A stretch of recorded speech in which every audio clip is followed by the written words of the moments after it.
মহাভারতে কিন্তু এই অঞ্চলের কথা আছে। এই ফটকটাই হচ্ছে সেই যে রাজ্য বা সেই যে রাজধানী, সেই রাজধানীর সাক্ষী।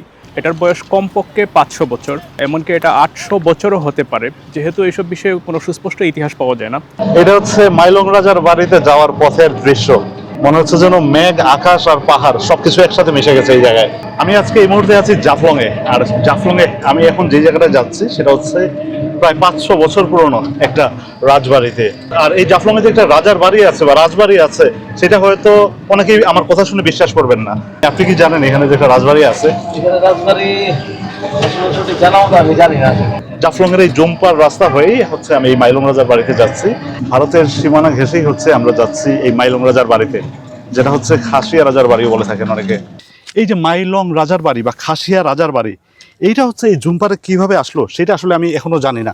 আর এইটার সম্পর্কে সবকিছু জানতে এবং আপনাদেরকে জানাতেই এখন আমি আসছি এই জুমপারের মাইলং রাজার বাড়িতে।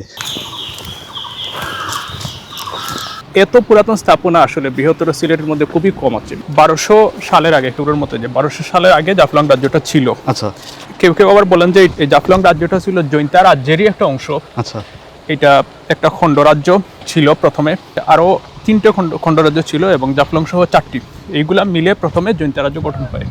আবার অনেকে মনে করেন যে জাফলং রাজ্য যেটা, সেই জাফলং রাজ্যটা জৈন্তা রাজ্যের যে অখণ্ড, যেটা এই যে জৈন্তিয়া রাজবংশ বা সিনটেং রাজবংশ, তারা যখন জৈন্তিয়া রাজ্য শাসন শুরু করে, এটা 1500 সালের দিকে, এরও বহু আগে জাফলং রাজ্য ছিল। এবং এটা ছিল এই যে গৌড় রাজ্য যেরকম সিলেটে, সেই রকম জাফলং একটা প্রাচীন রাজ্য। তো এই রাজবাড়িটা জৈন্তিয়া রাজ্যের যখন সিনটেং রাজবংশ বা জৈন্তিয়া রাজবংশের যখন উদ্ভব হয়, তার আগের হচ্ছে এই জাফলং রাজবাড়ি। জাফলং রাজবাড়িটা এইটা এবং কমপক্ষে 500 বছর হচ্ছে এটার বয়স। 500 বছরের কম না, এর বেশি হতে পারে। ধারণা করেন এটা 800 বছর, এটা 800 বছর হতে পারে। কেউ কেউ যারা মনে করেন যে জাফলং রাজ্য এটা গৌড় রাজ্যের মতো, জাফলং এটা আলাদা রাজ্য ছিল, বিশাল রাজ্য, আচ্ছা আচ্ছা, তাদের কথা যদি সঠিক হয় তাহলে বলতে হবে এটার বয়স 800 বছর বা 800 বছরের চেয়ে কিছু বেশি। এই জাফলং ছিল একটা বিশাল একটা রাজ্য সুদূর অতীতে, এবং সেই রাজ্যের কেন্দ্র বা সেই রাজ্যের যে রাজধানী ঠিক ছিল এই জায়গায়। এই জায়গায় একটা ফটক, আর ওই জায়গায় হচ্ছে বড় ফটক। এটা 2টা ফটক। তো এটা হচ্ছে প্রবেশদ্বার। এখানে দেয়াল ছিল, দেয়ালের মধ্যে ছিল পুরো জায়গাটা। এই দেয়ালের ভেতরে এটা তো এই যে ফটক দিয়ে প্রবেশ করতে হতো। তো ওই দিক থেকে মানুষ প্রবেশ করতো, এই দিক দিয়ে মানুষ প্রবেশ করতো, এই 2 দিক দিয়ে মানুষ প্রবেশ করতো। কত পুরাতন এটা আসলে আমরা বর্তমানে যে ইট দেখি, বর্তমানের যে ইটের যে সাইজ আছে, এটা কিন্তু আসলে অনেকটা বিস্কিটের মতো। বিস্কিটের যে অনুপাত থাকে, এই বিস্কিটের যে অনুপাত, এই ইটের হচ্ছে সেই রকম অনুপাত। এটা আসলে বর্তমান সময়ের যে ইটের সাথে এটার কোনো মিল নেই। দেয়ালগুলো কত পুরু ছিল দেখেন। এগুলো আমার মনে হয় এটা অন্তত 2.5 ফুট পুরু হবে। এইরকম জাফলং এ যে একটা রাজবাড়ি আছে ভাই, এইটা আসলে আছে ভাই, আপনি না বললে আমি জানতামও না, দেখাও হইতো না। এই মাইলং রাজা উনি আসলে কে ছিলেন? এই যে রাজাদের নাম, নিয়াং রাজা, কল্লং রাজা, মাইলং রাজা, এইসব রাজাদের গল্প, রাজাদের নাম, এগুলো আসলে মানুষের মুখে মুখেই প্রচলিত ছিল, এবং সেখান থেকেই ঐতিহাসিকরা কিছু কিছু লেখার চেষ্টা করেছেন। আসলে এটার দলিল ওইভাবে পাওয়া খুবই মুশকিল। এটা হচ্ছে খাসিয়া পাহাড়, হ্যাঁ। আর ঠিক ওই যে নদী আছে উমগট নদী, যে উমগট নদী এখানে নেমে আসার পরে এটা জাফলং নদী বা পিয়াইন নদী হয়েছে। তো এই উমগট নদী হচ্ছে সীমানা। এটার ডান পাশে হচ্ছে আপনার জৈন্তিয়া পাহাড়, আর এই বাম পাশে হচ্ছে খাসিয়া পাহাড়। একসাথে এটাকে বলা হয় খাসিয়া জৈন্তিয়া পাহাড়। খাসিয়া পাহাড় যেটা একেবারে সুনামগঞ্জ পর্যন্ত চলে গেছে। আর ঠিক ওই যে উমগট নদী, সেই উমগট নদীর ডান পাশে যে পাহাড়টা, যেটা একেবারে ভারতের আপনার ওই যে কাছাড় পর্যন্ত যেটা চলে গেছে, সেটা হচ্ছে যে আপনার জৈন্তিয়া পাহাড়। তো ওই জৈন্তিয়া পাহাড়ে হচ্ছে জৈন্তিয়া জনগোষ্ঠী বা সিনটেং জনগোষ্ঠীর বসবাস। মূলত তারাই জৈন্তিয়া রাজ্য গড়ে তুলেছিলেন এবং সমতলেও তাদের শাসন ছিল। তো অনেকে বলেন যে এই যে জাফলং যেটা, এই খণ্ডরাজ্য, এটা এই জৈন্তিয়া রাজ্যের একটা অংশ ছিল। আবার অনেকে বলেন যে না, এটা এর আগে, মানে জৈন্তিয়ার যখন এই যে জৈন্তিয়া জনগোষ্ঠীর রাজাদের শাসন শুরু হয়, তারও বহু আগে এখানে একটা বিশাল রাজ্য ছিল গৌড় রাজ্যের মতো, এবং সেই রাজ্যের রাজারা ছিলেন এই যে মাইলং রাজা, নিয়াং রাজা, কল্লং রাজা। তারা যদি এই মত সঠিক হয় তাহলে বলতে হয় তারা খাসিয়া ছিলেন, কারণ এটা ঠিক খাসিয়া পাহাড়ের পাদদেশে এটা অবস্থিত। সিলেটের যে ইতিহাসের যে মূল দলিলগুলো, এগুলো আসলে যে কিছু তাম্রলিপি বা শিলালিপি যেগুলো উদ্ধার করা হয়েছে, এখানে আসলে জাফলংয়ের এই যে এই রাজধানীর ওই ধরনের কোনো শিলালিপি বা তাম্রলিপি কিন্তু উদ্ধার হয়নি। তো শিলালিপি বা তাম্রলিপিতে কিন্তু লেখা থাকে, তো লিখিত আসলে কোনো দলিল কিন্তু নেই। তো আমাদের দলিল কি, এই যে স্থাপনাগুলোই হচ্ছে একমাত্র দলিল আর কি। 1897 সালের ভূমিকম্পে আসলে যে সিলেটের বা জৈন্তিয়ার যে বেশিরভাগ স্থাপনা কিন্তু আসলে ধ্বংস হয়ে গিয়েছিল। কারণ হচ্ছে ওই ভূমিকম্পের মাত্রা ছিল অনেক বেশি, 9-এর কম বেশি, এবং ওই ভূমিকম্পে কিন্তু বড় বড় স্থাপনাগুলো ধ্বংস হয়ে যায়। তো এই যে স্থাপনাটা, এটা আসলে দেখেন যে 1897 সালের ভূমিকম্প এটা সহ্য করেছিল, যে কারণে আজকেও আমরা এটা এসে দেখতে এখনো পাচ্ছি। টিকে আছে, 2026 সালে এসে। এখন 26 সালে এটা টিকে আছে। পুরো বাংলাদেশের মধ্যে সভ্যতার যে আপনার যে মানে বিকাশটা বা সভ্যতার যে ডেভেলপমেন্ট, এটা আসলে এই অঞ্চলেই কিন্তু মানে সবার আগে হয়েছিল। এবং মহাভারতের যুগে, আপনি কি এটা কখনো শুনেছেন যে মহাভারতে কিন্তু এই অঞ্চলের কথা আছে? আচ্ছা আচ্ছা। হ্যাঁ, এবং মহাভারতের একজন আপনার ওই যে বীর, তিনি এখানে এসে কিন্তু এই যে নারী রাজ্য বা স্ত্রী রাজ্য, সেখানে এসে কিন্তু তিনি পরাজিত হয়েছিলেন বা পরে সমঝোতা করেছিলেন। এই ধরনের কিন্তু কাহিনী কিন্তু মহাভারতে আছে। তাইলে চিন্তা করেন, মহাভারতের সময় এখানে কিন্তু রাজ্য, দেশ, নগর, সভ্যতা, রাজা রানী এইসব ছিল। কিন্তু আর্চ বা খিলান যে যেভাবে বানানো হয় সারা দুনিয়াতেই, সেই একই প্রযুক্তি মানে এখানে প্রাচীন ব্যবহার আর্চ করা বা হয়েছে। খিলান। হ্যাঁ হ্যাঁ, প্রাচীন আর্চ বা খিলান।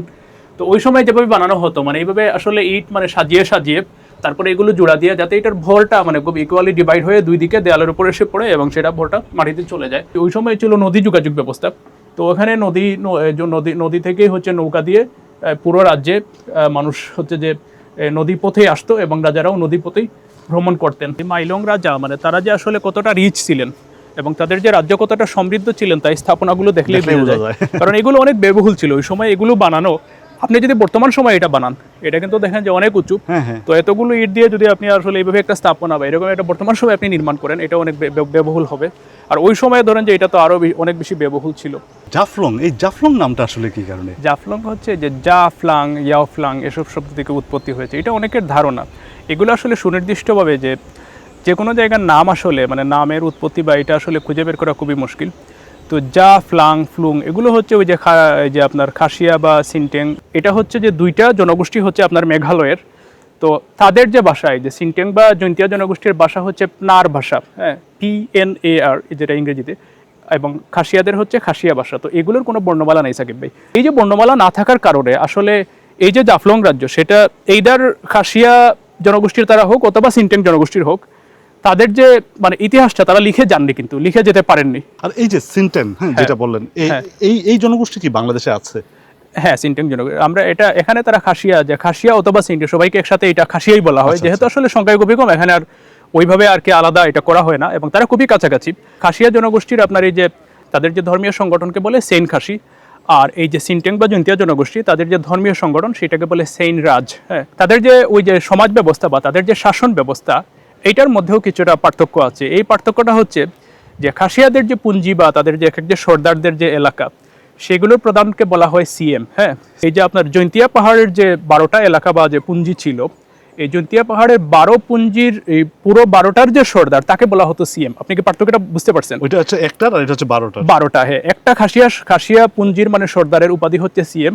আর জৈন্তিয়া পাহাড়ের যে পুরো মানে জৈন্তিয়া পাহাড়ে যে 12 জন সর্দার, সেই 12 জন সর্দারের প্রধান যিনি, তাকে বলা হতো সিএম। তাহলে প্রশ্ন হচ্ছে সর্দারকে কি বলা হতো? তাদেরকে বলা হতো দলই। আচ্ছা আচ্ছা। অর্থাৎ খাসিয়া সর্দার হচ্ছে সিএম আর জৈন্তিয়া সর্দার হচ্ছে দলই।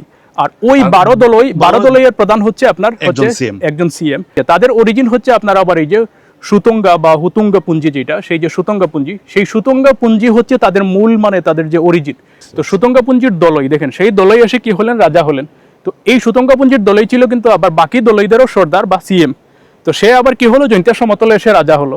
তো জৈন্তিয়া রাজ্য ছিল আপনার দুইটা অংশ। একটা হচ্ছে আপনার এই যে হিমা, এই যে 12 পুঞ্জি বা এলাকা, এটাকে একত্রে বলা হয় হিমা, ঠিক আছে? তারা একসাথে বলতো হিমা। আর এই যে জৈন্তিয়া, এটা হচ্ছে সমতল। তো সমতল আর হিমা এই দুইটা মিলে হচ্ছে জৈন্তিয়া রাজ্য। এই কারণে এই যে জৈন্তিয়া পাহাড় এবং সমতল হচ্ছে এক সূত্রে গাঁথা ছিল এবং এই পুরো পূর্ব মেঘালয়টা এটা জৈন্তিয়া রাজ্যের অংশ ছিল। এই কারণে জৈন্তিয়া বলতে আসলে শুধু এই যে বাংলাদেশের অংশটা শুধু নয়, এই ভারতেরও একটা বড় অংশ, এই যে মেঘালয়ের যে পূর্ব অংশ, এটাও হচ্ছে আপনার জৈন্তিয়া। তারাও জৈন্তিয়াপুরী, হ্যাঁ, তারাও কিন্তু আমাদের ভাষা বা বাংলা ভাষা, সিলেটি ভাষা। আপনারাও যদি কেউ এই মাইলং রাজার বাড়ি, যেটা মাইলং রাজার বাড়ি নামেই পরিচিত, এটা যদি দেখতে চান, সেই ক্ষেত্রে আপনাদের চলে আসতে হবে জাফলংয়ে এসে জাফলং যে বাজারটা আছে, এই জাফলং বাজারে নেমে এখান থেকে হচ্ছে জাফলংয়ের জুমপারে চলে আসলেই আপনারা দেখতে পারবেন এই জাফলং রাজার বাড়ি। আর এইটাও যতটুকু আছে, এটা আর কতদিন থাকবে এইটার আসলে কোনো নিশ্চয়তা দেওয়া যাচ্ছে না। এটা একেবারেই ধ্বংসের শেষ প্রান্তে আছে।